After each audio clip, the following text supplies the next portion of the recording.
Paano mo ba itatayo yung tinatawag nating forever home at negosyo mo sa Pilipinas kung sa mata ng batas, bawal kang magmay-ari ng kahit isang dangkal ng lupa? Oo nga lalo na kung yung mga piraso ng pangarap na ito ay nahati sa pagitan ng North Carolina sa Amerika at isang maliit na barangay sa Pilipinas. Tama. Kaya sa masusing pagtalakay natin ngayon sa mga sanggunian natin, meron tayong hihimayin na napaka-espesipikong sitwasyon. Merong isang lalaking nakabase sa US at gusto niyang tulungan yung girlfriend niyang si Christine na nandito naman sa Pilipinas. Yung misyon nila, makalikom ng humigit kumulang 48,000 US dollars. Para saan? Para makabili ng bahay na magsisilbiring community cooking school. Isang negosyong nakasandig sa kasikatan ni Christine sa TikTok, di ba? Parang pagbuo ito ng isang napakakomplikadong puzzle. Yung isang piraso nasa US, tapos yung isa nasa Pilipinas. Eksakto. Kasi kapag tiningnan mo sa unang tingin, aakalain mong isa lang itong simpleng love story na dadaan sa isang ordinaryong crowdfunding campaign. Parang GoFundMe lang, ganon. Oo, parang ganun. Pero kapag hinimay natin yung mga detalye sa mga dokumento natin, makikita natin na isa talaga itong masterclass sa international finance, pag-navigate sa mga legal loopholes ng dalawang bansa, at pagbuo ng isang hybrid na social entrepreneurship. At para sa iyo na nakikinig sa atin ngayon, baka iniisip mo na wala naman akong balak magtayo ng cooking school o kahit anong negosyo sa Pilipinas, bakit ko ito papakinggan? Oo, natural na tanong yan. Pero ganito kasi yan, yung mga estratehiyang pag-uusapan natin dito kung paano kumuha ng pondo sa labas ng bansa, paano i-structura yung pera para makatipid sa buwis, at paano lampasan yung mga komplikadong batas, magagamit mo yung mga prinsipyong yan sa kahit anong malaking ambisyon o borderless na negosyo. Totoo yan. Kasi sa makabagong ekonomiya, hindi na tayo nakakulong sa isang bansa pagdating sa oportunidad. Kaya simulan na natin ito sa pinakamalaking pader na haharapin nila, yung batas sa Pilipinas. Sige, buksan natin yan. Kasi sa mga dokumento natin may isang napakatigas na katotohanan. Ang lalaking ito, dahil isa siyang dayuhan, bawal siyang magmay-ari ng lupa. Wala talaga. Kahit gaano pa kalaki yung perang dalhin niya o ano man ang visa niya. Nakasaad yan sa 1987 Constitution natin. Yung Article 12, Section 7, tama ba? Oo, Article 12, Section 7. Ginawa yung probisyon na yan para protektahan yung pambansang soberanya, para siguruhin yung mga lupain ay mananatili sa kamay ng mga Pilipino. Walang exception dito. Wait, kahit na investor siya, kaya sa umpisa pa lang parang talo na agad yung plano eh. Paano mo itatayo yung pundasyon ng pangarap nyo kung bawal mong bilhin yung mismong lupang kinakatayuan nito? Nakakalula, 'di ba? Pero syempre, sa bawat mahigpit na batas, madalas may mga legal na butas o alternatibong pinapayagan. Hindi man siya pwedeng bumili ng lupa, pwede naman niyang pag-aari yung mismong struktura. Yung mismong bahay o building. Tama. Yung bahay, yung building, yung mga kagamitan sa loob.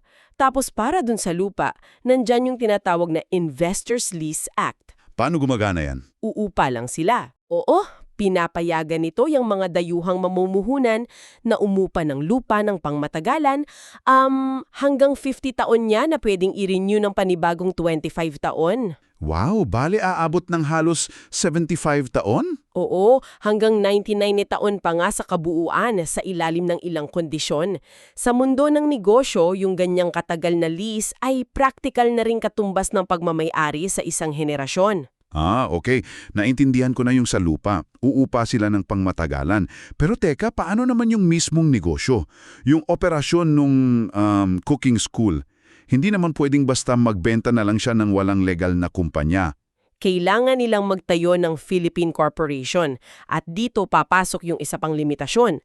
Ayon sa batas, para makapag-ari ng land title o katumbas na karapatan ang isang korporasyon, dapat 60% nito ay pag-aari ng mga Pilipino. Yung sikat na 60-40 rule natin. Eksakto. Ibig sabihin, yung boyfriend na magpapasok ng malaking bahagi ng kapital ay kukuha lamang ng minority stake na 40%. Teka, gamitin natin itong analohiya. Parang bumili ka ng kotse gamit yung sarili mong ipon, pero ayon sa batas, nasa passenger seat ka lang palagi at ibang tao yung may hawak ng manibela. Sa kasong ito, yung girlfriend niya, si Christine. Napakalaking sugal niya na. Malaking sugal talaga kung hindi mo naiintindihan yung batas. Paano kung maghiwalay sila? Paano niya poprotektahan yung sarili niya? Hindi ba parang nawawala yung kontrol niya sa sarili niyang investment? Napakagandang punto niyan. Kasi yung 60-40 rule, sa usaping pagmamay-ari lang yan ng shares. Pero hindi ibig sabihin ay nawawalan ka na ng kontrol sa direksyon ng kumpanya. Paano nangyari yun? Pwedeng gumawa ng mga tiyak na probisyon sa bylaws ng korporasyon. Halimbawa, pwede nilang ilagay na ang anumang malalaking desisyon sa pananalapi ay mangangailangan ng supermajority vote. O kaya, ibigay dun sa boyfriend yung posisyon na may hawak ng operational control. O kaya veto power sa mga sensitibong hakbang. Tama. Kasi ang corporate structuring ay hindi lang tungkol sa kung sino ang may pinakamaraming shares, kundi kung paano nakasulat yung mga patakaran ng pamamahala. Ang galing nung distinction na yon, naintindihan ko na. Pero mapapaisip ka rin, kung ganyan pala kakomplikado para sa isang dayuhan na makialam, hindi pwedeng mag-ari ng lupa tapos 40% lang yung shares. Bakit hindi na lang si Christine ang gumawa ng lahat mula sa Pilipinas? Oo nga naman, di ba? Kasi siya naman yung sikat sa TikTok, nasa kanya yung lokal na audience, bakit kailangan pang umiksena yung boyfriend mula sa North Carolina? Dito natin ipapasok yung tinatawag sa mga sanggunian natin na US advantage. Ito yung naghihiwalay sa isang simpleng lokal na negosyo mula sa isang pandaigdigang estratehiya. Paano yon? Oo, si Christine ang may hawak ng attention at marketing. Pero yung boyfriend, meron siyang direktang access sa napakalakas na financial infrastructure ng Amerika. Meron siyang established na US bank accounts at credit history. So mas madali para sa kanya ang umutang. Tumpak, mas madali siyang makakakuha ng personal financing tulad ng home equity loans o business credit cards sa North Carolina na may napakababang interes kumpara sa kung uutang ka sa mga bangko dito sa Pilipinas. Oo naman. Bale hindi lang ito tungkol sa kung sino yung sikat sa TikTok, kundi kung sino yung mas madaling makakakuha ng murang kapital. May iba pa ba siyang advantage pagdating sa panghihingi ng pondo sa internet? Meron. Kapag pinag-uusapan natin yung crowdfunding, mas mataas yung tinatawag na trust signals o kumpiyansa na mga nagdo-donate kung yung organizer ay isang rehistradong US resident na gumagamit ng mga mahigpit na US platforms. Makes sense. Mas magtitiwala nga naman ng mga tao. At ang pinakamahalaga sa lahat, meron siyang access sa mga tax benefits sa Amerika na hindi direktang makukuha ni Christine. Ipinapakita nito na sa isang partnership na tumatawid sa mga bansa, ginagamit mo dapat yung pinakamalakas na alas ng bawat isa. Kaya yung US residency ng boyfriend ang maituturing nating secret weapon nila. Gamitin natin itong tulay sa susunod na problema, yung mismong kera. Paano ba talaga sila makakalikom ng $48,000? Diyan papasok yung donation route na tinatawag. Nabanggit mo nga yung crowdfunding. Kung gagamit sila ng GoFundMe dahil US user yung organizer, mas madaling makuha yung tiwala ng mga donors. Nandito din yung pag-target sa Filipino diaspora, yung bilyon-bilyong dolyar na hawak ng mga Pilipino nasa Amerika. Nakita natin sa dokumento yung mga pangalan tulad ng Bayanihan Foundation at yung CFO Linkapil Program. Magandang mga panimulang hakbang iyan, pero kung gusto talaga nilang makakuha ng malalaking pondo, lalo na mula sa mga mayayamang Amerikano, ang totoong game changer dito ay yung tinatawag na fiscal sponsorship. Fiscal sponsorship. Medyo technical yan ha. Gagamit ako ng analohiya para mas madaling maintindihan ng nakikinig sa atin. Sige, paano mo ipapaliwanag yan? Parang inarkila mo lang yung financial umbrella ng isang sikat at lehitimong NGO. Imbes na gumastos at mag-aksa ng ilang taon yung boyfriend para magtayo ng sarili niyang non-profit organization sa US na alam nating dadaan sa napakahigpit na butas ng karayom ng IRS, makikisilong na lang sa umbrella ng isang established na organisasyon. Isang napaka-eksaktong larawan yan. Sila yung sasalo sa ulan ng mga legal na compliance habang kayo ang nagpapatakbo ng mismong proyekto nyo sa Pilipinas. Tama ba yun? Oo, sa halip na magsimula sa wala, makikipag-partner yung boyfriend sa isang umiiral na US 501c3 na organisasyon. Ito yung code ng gobyerno nila para sa mga lehitimong charities. Pwedeng mga organisasyon tulad ng Global Impact o kaya a well-fed world. Yung mga nakafocus na talaga sa food security at pagluluto. Tama. Yung sponsor na ito ang tatanggap ng pera mula sa mga donor sa Amerika at pagkatapos, ipapadala nila ito sa proyekto ni Christine sa Pilipinas bilang isang official na charitable initiative. Teka, bakit kailangan pang dumaan sa umbrella na ito? Bakit hindi na lang direktang ipadala ng isang Amerikanong donor yung pera kay Christine via PayPal o kaya wire transfer? Ano ba ang makukuha ng donor dito?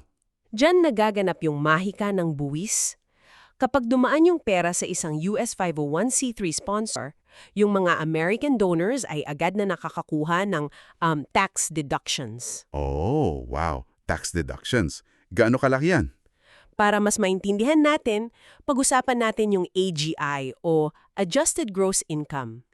Sa Amerika, kung kumikita ang isang mayaman ng $1 milyong sa isang taon, maaari niyang bawasan yung taxable income niya ng hanggang 60% o $600,000 kung ibibigay niya ito sa isang public charity. Ang laki nun ah. Bale, mas konti ang babayaran niyang buwis sa gobyerno. Eksakto. Kung direktang ipapadala ng donor yung pera sa isang bangko sa Pilipinas na walang US tax status, wala siyang makukuhang kahit anong tax deduction. Kaya naman pala. So kung isa kang mayaman sa Amerika at gusto mong i-optimize yung buwis mo, hahanapin mo talaga yung mga proyektong may 501c3 status. Teka, paano naman yung nabangkit sa sanggunian na Donor Advised Funds o DAFs? Napakahalaga rin yan. Sa pagkakaintindi ko, para itong personal na charity bank account ng isang mayaman. Naglalagay sila ng malaking pera doon, nakukuha na agad nila yung tax deduction para sa taon na iyon, tapos sa kanilang nila pag-iisipan kung saang eksaktong charity ibibigay yung pera sa hinaharap. Tama ba? Tama ang pagkakaintindi mo at dahil napakaraming pera ang nakatenga ngayon sa mga DOFs na ito, naghihintay lang ng mapupuntahan. Ang paggamit ng fiscal sponsor ay nagbubukas ng pinto para matanggap nila yung pondong ito. Kung wala silang fiscal sponsor, hindi nila maaabot yan. Hindi, kailanman. Hindi nila ma-access yung mga grants at DOFs na yan kasi eksklusibo lang yun para sa mga US-registered charities. Grabe. Bale, essentially, they are turning a simple internet plea into a sophisticated tax shielding strategy para sa mga mayayamang Amerikano. Binabago nito yung buong kwento. Hindi na lang sila nanghihingi ng tulong, nag-aalok sila ng isang financial and tax solution sa mga donors. Napakatalino. Oo, win-win situation siya talaga. Pero teka, dumating tayo sa susunod na logical na problema. Mauubos at mauubos din ang donasyon. Kung gusto nilang maging forever home ito at panghabang buhay na kabuhayan, hindi sila pwedeng umasa lang sa kawanggawa palagi. 'Di ba? Kailangan nila ng isang makinang kayang buhayin ng sarili nito. Kailangan nila ng mga totoong investors. At dyan napapasok yung tinatawag nating business route sa mga dokumento natin. Pero ang tanong, paano ka mangangako ng return on investment o ROI sa isang proyektong nagsimula bilang charity? Diyan natin kailangang himayin yung eksaktong numero mula sa mga sanggunian. Ang kabuuang kailangan nila ay 48,000 USD. Kung i-convert natin yan, humigit kumulang 2.6 million pesos. Okay. Paano nahahati yung budget na yan? Yung 43,000 USD ay mapupunta sa mismong lupa, pagpapagawa ng bahay at kusina. Tapos yung natitirang 5,000 USD ay para sa startup costs tulad ng mga kagamitan at mga kailangang permits. Medyo maliit na rin yung $10,000, ah. Oo, dahil kapag lumapit sila sa mga investors imbes na sa mga donors, ang inilalatag na pangako ay 15 hanggang 30% tong annual ROI na mababawi yung puhunan sa loob lang ng 3 hanggang 4 na taon. Wait, 15 to 30% na ROI. Ang taas niya na. Bakit naman magtitiwala ang isang investor na kaya nilang ibigay yan para sa isang simpleng cooking school sa barangay? Kasi napakababa nung tinatawag na overhead cost nila. Sa isang normal na negosyo, malaking porsyento ng kita ang napupunta sa marketing at paghahanap ng customer. Pero dahil gagamitin nila yung organikong hatak ni Christine sa TikTok, halos wala silang gagastusin sa advertising. Libreng marketing na araw-araw. Tama, kaya yung malaking bahagi ng kita ay direktang mapupunta sa pagpapasaya ng mga investors nila. Malinaw yung aspektong pinansyal niyan. Pero ano naman ang mga legal na hakbang na kailangan nilang gawin dito sa Pilipinas para formal na makatanggap ng investment? Kasi hindi naman pwedeng idaan lang sa usapan yan o sa laway, di ba? Siyempre, hindi. Para sa for-profit na bahagi, maari silang magparehistro ng One-Person Corporation o OPC gamit yung SEC SPARC system natin dito. Bakit OPC?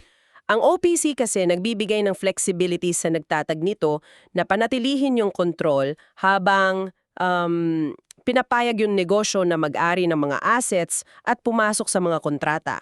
Pagkatapos niyan, dadaan sila sa normal na proseso. Yung mga permits na nakasanayan natin. Oo, kukuha sila ng barangay clearance, mayor's permit, at dahil isa itong negosyong may kinalaman sa pagkain, isang mahigpit na requirement yung pagkuha ng license to operate mula sa Food and Drug Administration o FDA. Matrabaho rin pala. Oo, kasi yung mga seryosong angel investor networks tulad ng Main.ph, Angel Investment Network Philippines, Bancia o Vilgrow Philippines, hindi magbibigay ng kahit isang sento mo yan mga yan kung hindi malinaw na sumusunod sa regulasyon ang kumpanya. Lalo na sa kalusugan at pagkain. Delikado yan. Ngayon, nandito tayo sa pinakakomplikadong bahagi na kailangan nating pag-usapan, yung tinatawag na hybrid model o combo play. Ito yung paborito ko. Gusto kasi nilang magpakain ng libre bilang charity, pero at the same time, gusto rin nilang magbenta at magbigay ng dividendo sa mga investors.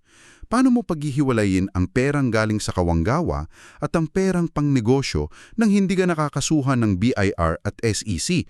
Ang nipis ng linya dyan. Napaka-critical na tanong yan. Kasi para hindi sila magkaproblema sa gobyerno natin, kailangan ng matitibay na pader na maghihiwalay sa dalawang layuning ito. Base sa sanggunian natin, may dalawang malinis na paraan. Ano yung una? Una, pwede silang magtayo ng isang non-stock, non-profit corporation. Dito papasok yung mga donasyon. Ngayon, kung magbebenta sila ng pagkain o magpapaklases, ituturing iyon na incidental income. Legal ba yun? Legal ito sa Pilipinas basta't ang 100% ng kinikita sa pagbebenta ay ibinabalik sa operasyon ng foundation para suportahan yung misyon. Ibig sabihin, walang ni isang pisong tubo ang ipapamahagi sa mga miyembro or founders. Teka, paano yung mga investors na naghihintay ng 15 to 30% na ROI na pinag-usapan natin kanina? Hindi pwedeng walang dividendo sa kanila, di ba?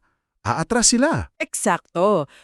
Kung kukuha talaga sila ng outside investors, kailangan nila yung pangalawang paraan. Paghihiwalayin talaga ito sa dalawang magkaibang legal entity. Dalawang kumpanya talaga? Oo. Magtatayo sila ng isang non-profit para sa foundation na humahawak ng mga libreng pakain, tapos kukuha sila ng akreditasyon mula sa PNC or Philippine Council for NGO Certification para mapababa yung buwis sa donasyon, lalo na kung mapapanatili nilang mas mababa sa 30% ang administrative cost nila. Tapos yung isa? Kasabay nito, magtatayo sila ng hiwalay na for-profit corporation na siyang magpapatakbo ng commercial na negosyo at magbibigay ng return sa investors. Iba ang bangko ng isa, iba ang bangko ng isa. Iba ang libro ng isa, iba ang libro ng isa. Keeps it completely clean. Napakaklaro ng boundaries. So, nandun na tayo. May sistema na para sa donasyon. May legal structure na para sa negosyo at investors. Nabuo na yung bahay at kusina. Pero may isang malaking piraso ng puzzle ang nawawala pa rin. Ano yun? Yung lalaki, nasa North Carolina pa rin, di ba? Paano siya makakapunta at makakapagtrabaho sa Pilipinas ng legal para patakbuhin yung negosyong ito kasama ni Christine? Hindi naman siya pwedeng mag-tourist visa lang habang buhay at labas-masok sa bansa. Diyan natin haharapin yung visa dilemma.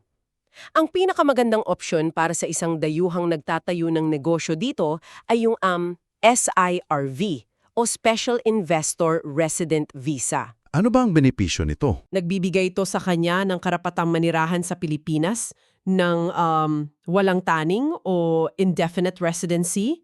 Pero heto yung malaking hadlang para maaprubahan ka sa Board of Investments para sa SIRV. Kailangan mong magpasok ng puhunan na hindi bababa sa $75,000 sa isang negosyo sa Pilipinas. Teka. Hindi nagtutugma yung matematika natin dyan, ah. Ang kailangan lang nila para maitayo ang lahat ng ito ay $48,000. Bakit ka maghahanap ng karagdagang $27,000 para lang umabot sa 75K requirement ng SIRV kung hindi mo naman kailangan sa operasyon? Hindi ba malaking butas yan sa plano nila? Isa nga itong malaking logistical hurdle.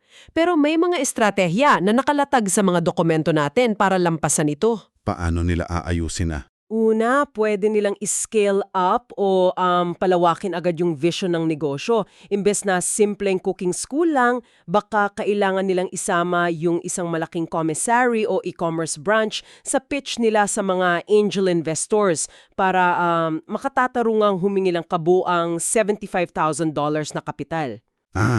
Lakihan na agad yung ambisyon. Ano yung pangalawang paraan? Pangalawa, kung hindi talaga practical yung SIRV, may mga mas madaling alternatibo. Kung magpapakasal sila ni Christine, maaari siyang kumuha ng spousal visa na nagbibigay din ng residency at karapatang magtrabaho. O kaya naman, kung pasok siya sa edad, maaari siyang mag-apply para sa SRRV or retirement visa na may mas mababang deposit requirement. At mayroon ding isang nakakatuwang solusyon na nabanggit na nag-uugnay pabalik sa kanyang lokasyon sa Amerika. Paano gamitin niya yung estado ng North Carolina para tulungan siyang punan yung kakulangan sa kapital? Yung NC STEP program. Tama, yung NC STEP program. Sa madaling salita, baka may magtanong, bakit pakikialaman ng gobyerno ng North Carolina ang isang maliit na negosyo sa Pilipinas? Kasi gusto nilang palawakin yung merkado ng kanilang mga sariling produkto, di ba? Eksakto. Kung yung cooking school na ito ay mag-i-import ng mga tiyak na kagamitan o sangkap mula sa North Carolina para ibenta sa Asia, pwedeng mag-reimburse ng export-related costs yung estado. O kaya umutang siya sa Carolina Small Business Development Fund bilang bridge financing na ipapasok niya bilang equity sa Pilipinas. Ang galing yan. Ganyan gumagana yung isang tunay na borderless na pananaw. Minsan kasi, ang solusyon sa isang problema sa Pilipinas ay mas madaling mahanap sa Amerika. At para maisakatuparan yung lahat ng komplikadong hakbang na ito, kailangan nila ng isang mahigpit na timeline o yung tinatawag nating fast start plan. Himayin nga natin yung timeline na yan. Paano yung pagkakasunod-sunod para hindi sila magkabuhol-buhol? Sa unang 1 hanggang 2 linggo, kailangan na nilang ilunsad yung kanilang crowdfunding campaign kasama yung fiscal sponsor nila sa US. Sa ganitong paraan, nagsisimula ng pumasok yung mga tax-deductible na donasyon. Tapos habang nangyayari yun, ano ang ginagawa nila dito sa Pilipinas? Kasabay nito, imbis na mga papa sila, kukuha na sila ng lokal na abogado dito. Nagkakahalaga ito ng humigit kumulang $500 pero sulit ito para mabilis na ayusin yung mga dokumento sa SEC at paggawa ng bylaws ng korporasyon. Tapos yung perang maiipon mula sa US crowdfunding ay gagamitin bilang initial na equity para itayo yung legal na kumpanya? Tama. At kapag naitayo na yung negosyo at umabot na sa kinakailangang threshold yung puhunan, saka pa lang papasok yung pag-apply ng visa. Mabilis, nakaplano at bawat hakbang ay sumusuporta dun sa susunod. Nakakabilib! Makikita talaga natin dito ang kahalagahan ng pag-aalam, hindi lang ng kung ano yung gagawin, kundi kung kailan ito eksaktong gagawin.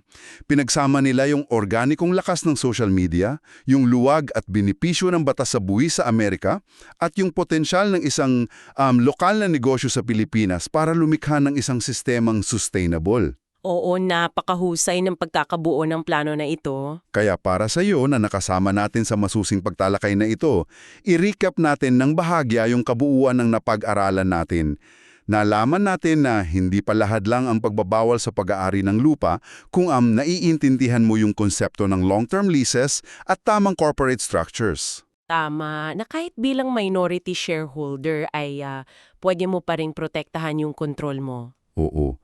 Nalaman din natin yung kapangyarihan ng fiscal sponsorship at donor-advised funds kung paano mo pwedeng gawing tax advantage para sa mga mayayaman yung simpleng paghingi mo ng pondo sa internet. At higit sa lahat, nakita natin kung paanong posibleng pagsamahin ng isang malinis na puso para sa charity at isang matalinong isip para sa negosyo nang pinapanatiling hiwalay ang kanilang operasyon. Sa pagtatapos natin, gusto kong magiwa ng isang kaisipan na direktang umuusbong mula sa lahat ng mga konseptong ito. Hindi ito direktang nasagot sa mga dokumento natin pero magandang pag-isipan. Sige, ano yan? Pag-isipan mo sa isang makabagong mundo na hinihimok ng internet, kung ang kapital mo ay nanggagaling sa mga batas sa buwis ng Amerika, yung audience at donors mo ay nanggagaling sa iba't ibang panig ng mundo dahil sa isang TikTok video, ngunit ang pisikal na lokasyon ng araw-araw na operasyon mo ay nakatayo sa isang maliit na barangay sa Pilipinas. Kaninong ekonomiya o komunidad ba talagang nabibilang ang negosyong ito? At paano babaguhin ng ganitong uri ng borderless o walang hangganang modelo ang pagtingin natin sa kung ano ba talaga ang ibig sabihin ng salitang lokal sa hinaharap? Wow! Isang napakagandang tanong na mag-iiwan sa atin ng napakaraming iisipin. Isang negosyo na nakatanim sa isang kanto sa Pilipinas pero yung mga sanga at ugat nito ay kumukuha ng sustansya mula sa buong mundo. Hanggang dito na lang muna ang masusining pagtalakay natin sa mga sangguniang ito. Umaasa kami na naging inspirasyon ang usapang ito para suriin mo yung sarili mong mga pangarap at proyekto. Maging mausa, gamitin ang bawat bentahin na meron ka. At patuloy na alamin ang mas malalim na kwento at mekanismo sa likod ng bawat malaking ideya. Hanggang sa muli!